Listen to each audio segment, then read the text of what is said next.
Hablemos de las epístolas y en particular hoy vamos a hablar de Romanos, de la epístola a los Romanos. Recordemos, la Biblia está acomodada de la siguiente manera. Hay un Antiguo Testamento, un Nuevo Testamento y estamos dentro del Nuevo Testamento.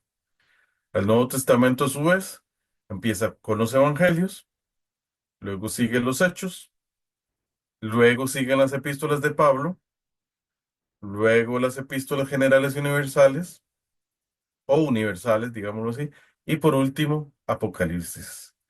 Entonces, precisamente la tercera sección de la Biblia son las epístolas de Pablo, también conocidas como epístolas paulinas.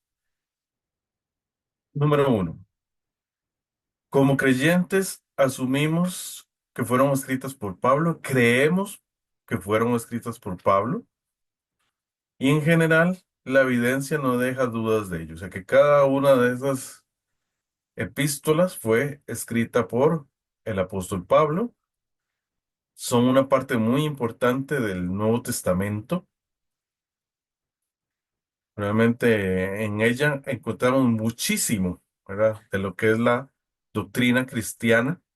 También encontramos cómo la iglesia enfrentó ciertos problemas, porque muchas de las epístolas de Pablo son epístolas de ocasión, donde él busca solucionar algún asunto en particular. Entonces también es muy importante eso y encontramos en ella mucho del pensamiento cristiano. Ahora, las epístolas paulinas, al igual que las generales, están acomodadas de mayor a menor en extensión. O sea, así es como están acomodadas. ¿Ok? No están acomodadas cronológicamente, eso es importante, sino que están acomodadas de forma que la que tiene más extensión, la que tiene más páginas, va primero. Luego la que le sigue, la que le sigue, la que le sigue, hasta la epístola que tiene menos páginas, ¿verdad? Por eso inicia con Romanos, que tiene 16 capítulos, y termina con Filemón, que tiene uno. Entonces van de mayor a menor. No están acomodadas cronológicamente. O sea, no crea que cuando usted abre la Biblia y empieza a buscar en las epístolas de Pablo, que vayan a estar en orden a cómo se escribieron. Están en orden a de qué tan grande a más pequeña son, ¿verdad? De la más grande a la más pequeña. De hecho, si usted leyera las epístolas en orden cronológico, se escribieron así.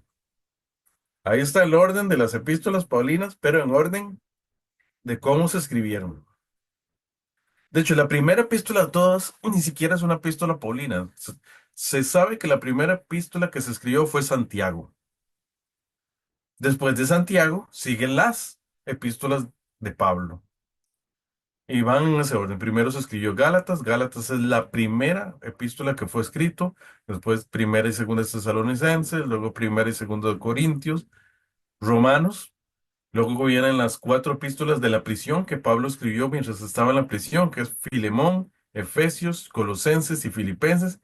Y por último están las epístolas conocidas como epístolas pastorales, donde habla a una única persona, que sería que se escribieron en este orden. Primero, primera Timoteo, después Tito y después segunda Timoteo. Entonces, realmente ese es el orden cronológico. De hecho, si uno se pone a analizar, realmente de todas las epístolas fue así. Primero se escribió Santiago, luego todas estas de Pablo en este orden. Después de estas se escribió, si no me equivoco, primera Pedro, luego Hebreos, luego segunda de Pedro. Y luego ya sigue el orden tradicional, ¿verdad? Que igual a como están en la Biblia, igual a como se escribieron, porque tienen esa extensión, ¿verdad? Que primero se escribió uno, dos y tres de Juan, luego Judas y por último Apocalipsis. Pero eso más o menos es el orden en que se escribieron las epístolas en forma cronológica, ¿verdad? Hoy vamos a empezar con Romanos. La epístola a los romanos es la más grande, por eso está ahí colocada de primera, aunque como les dije antes, ¿verdad? No es que fue escrito de primero. sino que simplemente está colocada en las escrituras como la epístola más grande, entonces está de primero. Eh, Fue probablemente escrita en Corinto, en Grecia. Corinto es parte de Grecia. Y probablemente lo que dice la tradición es que la escribió desde la casa de Gallo. ¿Ok? Y eso lo refuerza la escritura. De hecho, vamos a leer el texto. Dice así en Romanos 16:23. Os saluda Gallo, hospedador mío. Y vea que lo puso en rojo, ¿verdad? Él está en la casa de Gallo cuando escribe la epístola a los romanos. Pablo está en casa de Gallo, entonces os saluda Gallo, hospedador mío. Bueno, ahí sigue el texto. Os saluda Erasto, tesorero de la ciudad, y el hermano cuarto.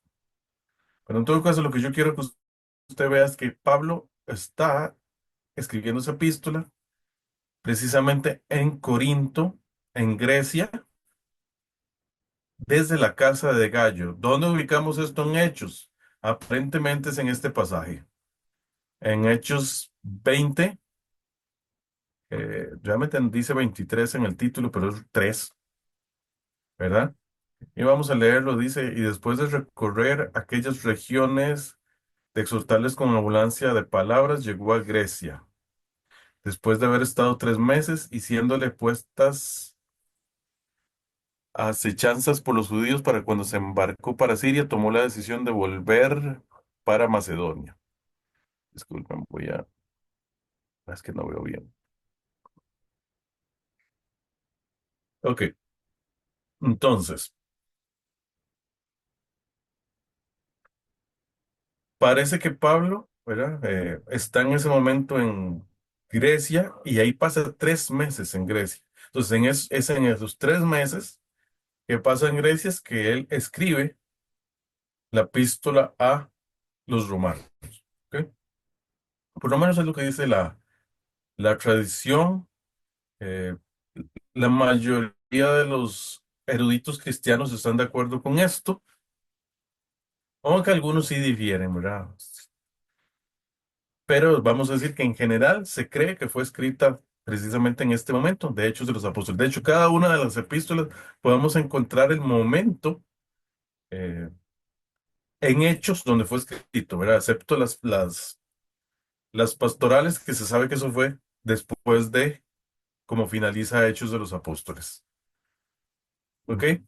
Segundo punto, la iglesia de Romanos es una iglesia mixta, es decir, había gentiles y había judíos, pero era principalmente gentiles. De hecho, también lo vemos en el mismo texto, ¿verdad? Dice Romanos 1:13, pero no quiero, hermanos, que ignoréis que muchas veces me he propuesto ir a vosotros, pero hasta ahora he sido estorbado para tener también entre vosotros algún fruto como entre los demás gentiles. O sea, él está hablando de que en la iglesia romana había gentiles. Vea que le está diciendo que quiere tener fruto entre ellos, así como lo ha tenido en otras iglesias gentiles.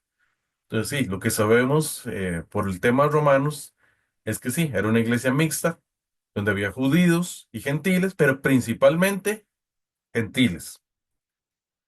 ¿Ok?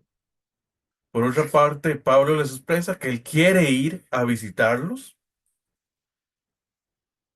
y de ahí continuar su viaje a España. La meta de Pablo era llegar hasta España y es parte de lo que les escribe a los romanos, ¿verdad? En Romanos, déjame ver, creo que 15:24, dice, cuando vaya a España, iré a vosotros porque espero veros al pasar y ser encaminado allá por vosotros una vez que haya gozado con vosotros.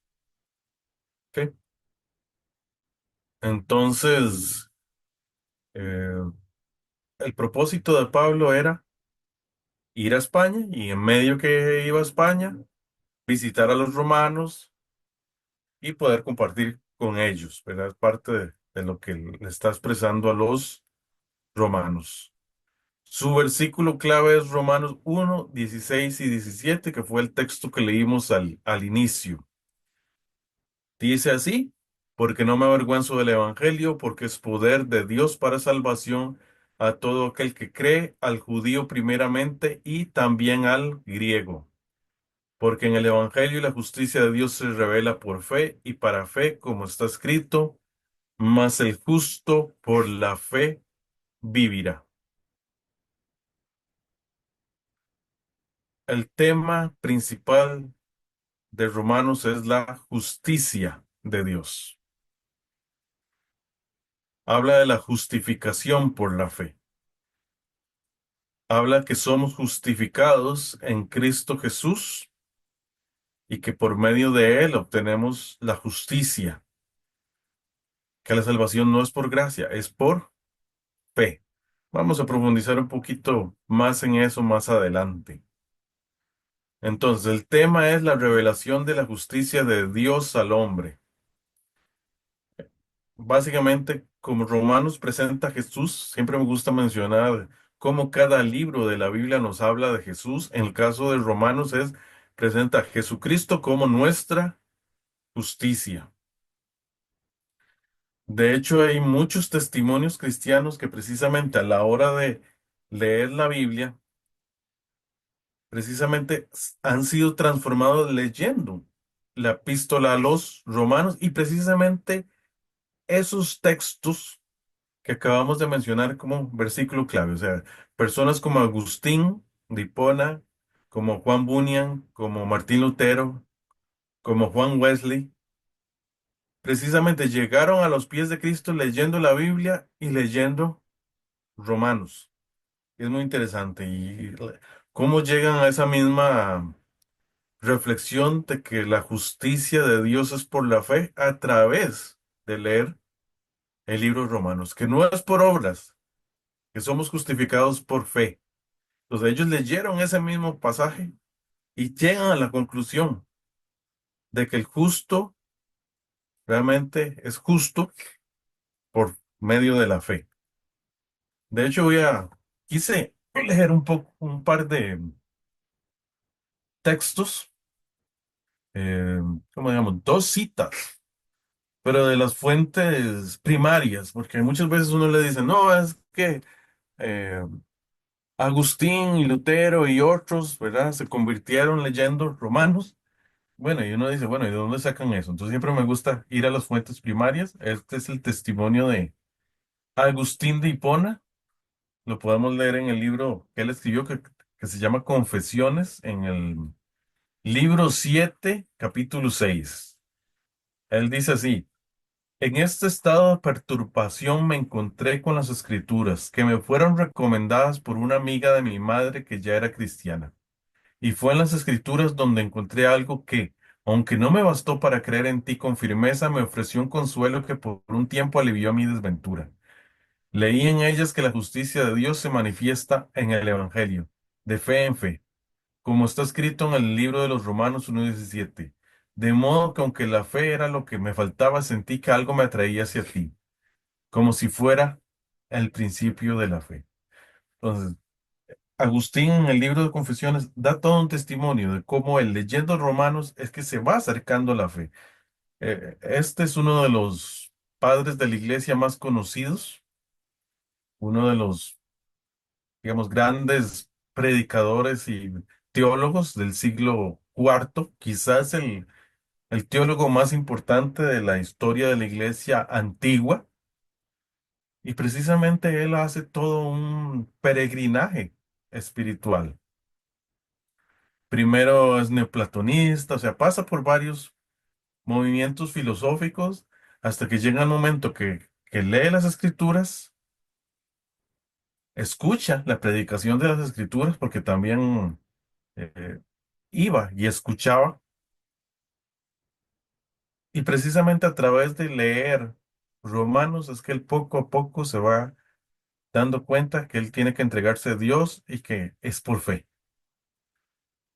Martín Lutero, el primer reformador, precisamente con el cual inició todo el movimiento de la Reforma, también fue leyendo Romanos.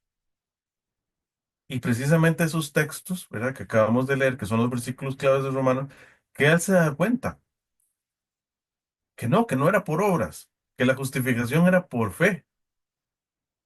Y precisamente leyendo este texto y él da testimonio eh, sobre lo que pasó, ¿verdad? Y él, voy a leer este trozo, dice, yo me sentía un completo enemigo de Dios cuando meditaba sobre la justicia de Dios, como Él está revelando en el Evangelio. Pensaba que la justicia de Dios era algo que nos debía condenar, pero fue en ese momento cuando comprendí que en realidad la justicia de Dios es un don que se recibe por fe. Y esto Él lo relata en toda su experiencia de conversión. Entonces es sumamente interesante, ¿verdad? Que la epístola a los romanos fue el medio por el cual muchos de los grandes hombres de Dios, al leerla, alcanzaron la salvación. Se dieron cuenta que la salvación y la justificación era por fe. Por otro lado, la epístola a Romanos es una epístola didáctica. O sea, mientras que otras epístolas de Pablo son más epístolas de ocasión donde Pablo tiene que enfrentar algunos problemas en particular, Romanos en eso es muy diferente. Romanos lo que busca es, Pablo lo que busca en Romanos es enseñar. Básicamente toda la epístola de Romanos lo que busca es enseñar. De hecho, menciona casi todas las áreas de la teología, excepto no habla de escatología. ¿Verdad? Que la escatología es la doctrina de los últimos tiempos. Entonces menciona prácticamente todas las áreas de la doctrina cristiana. Habla de Dios, de la revelación de Dios a través de la creación. Habla del el pecado. Habla de la salvación. Habla de la iglesia, etcétera, etcétera, etcétera. Solo no habla de escatología. Entonces, solo no habla de los últimos tiempos. Ahora, es una epístola que habla fuertemente acerca de la salvación. Por eso usamos muchos de sus versículos para evangelización. De hecho, muchos de los textos que hablan del pecado en Romanos los usamos, ¿verdad? Eh, Cuando dice, no hay justo ni aun uno, ¿verdad? Por cuanto todos pecaron y están destituidos de la gloria de Dios. Entonces, muchos de los que tienen que ver con el pecado los citamos de Romanos. Y luego está lo que llamamos la primera confesión de fe cristiana, ¿verdad? Que es la Romanos 10 9 y 10 que es que si, a ver, que lo que dice es que tenemos que confesar con nuestra boca que Jesús es el Señor y que Dios le resucitó a los muertos y creerlo en nuestro corazón, ¿verdad? Que eso está ahí en Romanos 10 9 y 10. Por eso usamos fuertemente la epístola de Romanos para evangelizar. Por último, para ir terminando acerca de esta epístola, porque el tiempo avanza, hablamos de que muchos de los términos teológicos vienen de ella. Términos como justificación, santificación, adopción, imputación, etcétera. Voy a explicarlos brevemente qué es cada uno, ¿verdad? Acordémonos, cuando Pablo habla de justificación, está hablando de un asunto legal.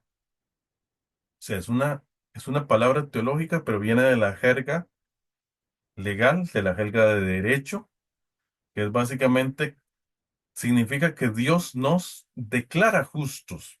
No es que seamos justos, somos culpables, pero precisamente la justificación es que Dios nos declara justos. ¿Por qué? Por la fe en Jesús, por la fe en ese sacrificio que hizo Jesús por nosotros. Por otra parte, la palabra santificación, ¿verdad? Que se refiere a ese proceso donde Dios poco a poco va transformándonos, va haciéndonos más santos y que es en virtud de que Él es santo que nosotros somos santificados. La palabra adopción tal vez es la más clara de entender, ¿verdad? Éramos eh, simplemente creación de Dios, pero no éramos sus hijos. Él nos adopta y nos da los derechos por adopción de ser llamados sus hijos. Y la imputación, ¿verdad? Que es otra palabra ahí doctrinal, teológica complicada, que es básicamente lo que significa es que Él toma nuestro lugar y nosotros tomamos el lugar de Él. O sea, Él nos imputa, nos da su santidad y nosotros le entregamos nuestros pecados. Entonces, Él toma nuestro lugar. Eso es lo que significa imputación y esta está ahí. Es parte de la epístola a los Romanos, que es tal vez la que profundiza más, ¿verdad? En la doctrina de salvación. Concluyendo, en general, o sea, no solo hablando de Romanos, sino que en general, todas las epístolas tienen enseñanzas para la iglesia de hoy. La mayoría de las epístolas fueron escritas a iglesias que eran gentiles, especialmente las epístolas paulinas. Pablo llevó el evangelio principalmente a los gentiles. Entonces, esas iglesias que eran gentiles recibieron su enseñanza y eso lo podemos traslapar a la iglesia de hoy, que también es una iglesia llena de gentiles. Nosotros somos gentiles, nosotros no somos judíos, somos gentiles. Entonces, lo importante es que las epístolas paulinas y las epístolas de Pablo tienen toda una serie de enseñanzas que podemos aplicar a la iglesia de hoy. En particular, ya hablando específicamente de Romanos, Romanos es sumamente importante. Sin Romanos no tendríamos la mayoría de conceptos desarrollados que tenemos sobre la doctrina de salvación. O sea, es muy importante para la doctrina de salvación, para saber que la salvación es por medio de que somos justificados por medio de la fe y que no es por las obras, que todos somos pecadores, que no hay nadie que pueda cumplir la ley, ni una sola persona, porque si fallamos en solo una parte de la ley, fallamos en toda la ley. Y todo esto es parte de lo que nos enseña la epístola de Romanos, que al final nos da la solución, ¿verdad? Que es la justificación por medio de la fe. Y con eso terminamos, hermanos.